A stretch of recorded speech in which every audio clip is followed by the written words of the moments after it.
성경의 숲을 걷다. 오늘은 역대하 6장입니다. 다윗의 경험에서 보았듯이 언약궤를 옮기는 과정은 결코 쉬운 일이 아니었습니다. 다행히 솔로몬은 예루살렘 성전에 별 어려움 없이 언약궤를 운반할 수 있었는데요. 이것만 보아도 하나님께서 이 일을 기뻐하셨음을 알 수가 있는 것입니다. 하나님께서는 성전을 자신의 영광으로 가득 채움으로써 성전을 자신의 거처로 인정하셨습니다. 영광으로 가득한 여호와의 성전에서 솔로몬은 하나님께 기도하기 시작했습니다. 1절과 2절입니다. 그때 솔로몬이 이르되 여호와께서 캄캄한 데 계시겠다 말씀하였사오나 내가 주를 위하여 거하실 성전을 건축하였사오니 주께서 영원히 계실 처소로소이다. 여기서 캄캄한 데 계시겠다는 표현은 두터운 구름 속에 거하다는 의미인데요. 이 캄캄한 구름이란 표현은 구약에서 여호와의 임재와 함께 그분의 영광, 구원, 심판을 의미했습니다. 모세가 십계명을 받는 장면에서도 보면 또한 사무엘하 22장에서 여호와의 강림을 묘사할 때도 또 여러 성경에서 하나님이 계신 모습을 묘사할 때 여호와의 영광이 임하는 장면, 여호와의 심판 등입니다.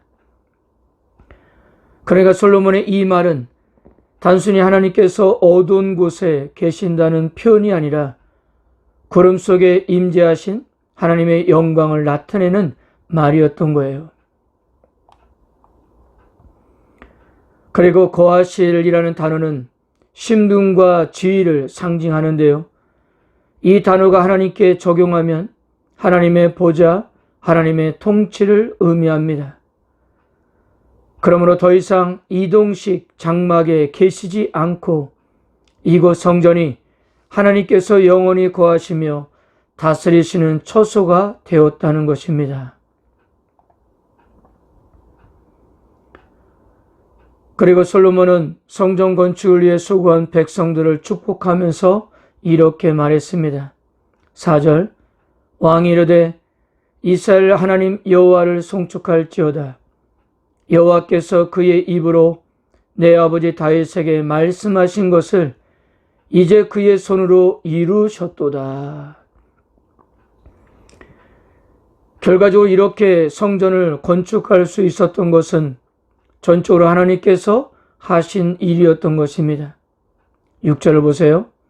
예루살렘을 택하여 내 이름을 거기 두고 또 다윗을 택하여 내 백성 이스라엘을 다스리게 하였노라 하신지라. 하나님께서 예루살렘을 선택하여 자신의 이름을 거기 두었습니다. 이름이라 함은 존재와 속성을 가리키는데요. 하나님의 이름은 하나님의 임재와 보증을 뜻했습니다. 따라서 내 이름을 거기 둔다는 것은 바로 성전이 하나님이 임하시는 거처가 된다는 의미였어요. 그러므로 이스라엘 백성들이 성전에서 기도할 때 하나님의 응답을 기대할 수가 있었던 것입니다. 바로 그것은 하나님의 이름이 있는 곳이기 때문이에요. 그리고 다윗을 선택하여 이스라엘을 다스리도록 했습니다. 결국 무엇입니까? 솔로몬이 왕위에 오른 것도 성전을 건축하게 된 것도 모두 하나님의 손에 의해 하나님께서 말씀하신 대로 다 이루어진 결과였던 것입니다. 10절도 보세요. 이제 여호와께서 말씀하신 대로 이루셨도다. 내가 여호와께서 말씀하신 대로 내 아버지 다윗을 대신하여 일어나 이스라엘 왕위에 앉고 이스라엘의 하나님 여호와의 이름을 위하여 성전을 건축하고 말씀대로 이루셨도다와 내가 일어나라는 표현 속에 모두 같은 단어인 쿰이 사용되었습니다. 결국 솔로몬의 왕의 계승이 바로 예언의 성취였다는 거예요. 그러므로 솔로몬은 이 성전은 자신의 특별한 열정으로 세워진 것이 아니라 하나님의 언약 말씀대로 세워졌다는 고백이었던 것입니다. 참으로 놀라운 고백이 아닐 수 없는 것입니다. 그리고 12절에서 42절까지 솔로몬은 이스라엘 백성들을 대표해서 하나님께 기도를 드립니다. 즉 온 백성들을 대표하는 제사장의 역할을 하고 있는 거예요. 13절을 볼까요? 솔로몬이 일찍이 노소로 대를 만들었으니 길이가 5규빗이요 너비가 5규빗이요 높이가 3규빗이라. 뜰 가운데 두었더니 그가 그 위에 서서 이스라엘의 모든 회중 앞에서 무릎을 꿇고 하늘을 향하여 손을 펴고. 대에 해당되는 키오르라는 단어는 구약에서 총 23번이 사용되었는데요. 20회 정도는 노테아를 가리키는 단어로 사용했고, 본문에서는 솔로몬이 백성 앞에 서기 위해 특별하게 제작된 단상을 가리킵니다. 물론 열왕기에서는 언급이 없지만 솔로몬의 기도가 제물만큼이나 중요하다는 사실을 백성들에게 강조하고자 했던 의도로 볼 수 있어요.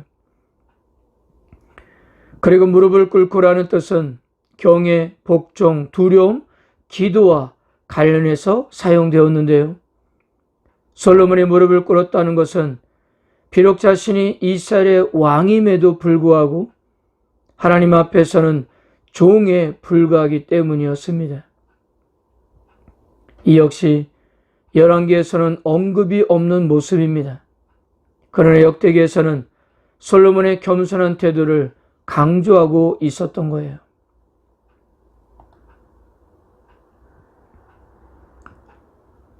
솔로몬은 자기 생각에 근거하지 않고 하나님이 다윗에게 베풀어 주신 약속의 근거에서 기도했습니다. 그의 기도는 온 이스라엘을 위한 기도로 확장되어 모든 백성이 어떤 상황에서도 성전에서 기도하면 응답해 달라고 강구했던 것입니다. 솔로몬은 실패했을 때 위해서도 기도했는데요. 실패와 범죄는 끝이 아니라 기도가 필요했던 가정이었던 것입니다. 적국에 붙들려 갔을 때는 더 이상 성전 안에서 제사와 기도를 바칠 수 없다 하더라도 성전을 향하여서 기도하면 들어달라고 그렇게 간청했던 것입니다. 모든 것이 폐허가 되고 희망의 풀 한 포기도 보이지 않는 상황에서도 기도는 다시 시작할 수 있는 회복의 첫걸음이었던 것입니다. 결국 이스라엘이 그 어떤 상황에서도 회복될 수 있었던 것은 당신의 백성들의 기도에 응답하기로 약속하신 하나님의 언약 때문이었습니다. 사랑하는 성도 여러분, 솔로몬은 하나님의 언약을 기초로 강구했고 회개하는 기도를 강조했습니다.